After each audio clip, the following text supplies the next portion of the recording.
First, though, we do want to take a look at not only Hurricane Irene and the millions of Americans in its potential path who are stocking up on extra supplies, but what this is doing to so many family budgets. It's a reminder, too, that 2011 is now on track to be the most expensive year ever for weather-related damage. And, of course, it is not over yet. CBS News correspondent Michelle Miller is just across the Hudson River from us here in New York. She's in Hoboken, New Jersey this morning with more on that angle. Michelle, good morning. And good morning, Erica. Irene will likely put even more of a financial burden on this nation in a year of weather extremes that now places the Northeast in the bullseye of a major hurricane. 2011 has been a record breaker.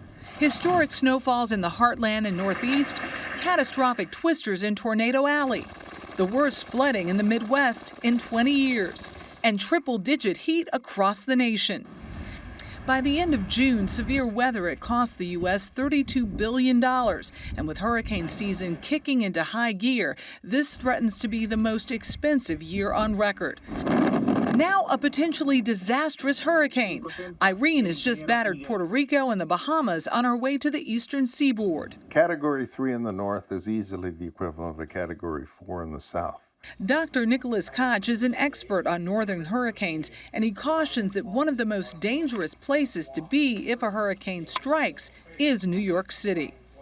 If a Category 2 hurricane hit New York City, it would depend on what time of day and the tide and various other things, but it would be weeks or months before the city got back to normal. That's because the city sits at the center of a dangerous right angle that exists where New Jersey meets Long Island.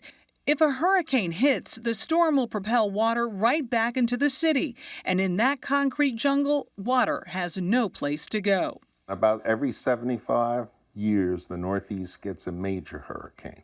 It doesn't take a major hurricane to do major damage.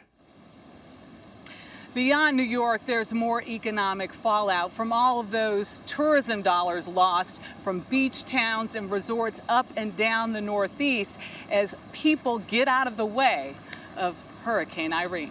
Erica? Michelle Miller in Hoboken, New Jersey this morning for us. Michelle, thanks.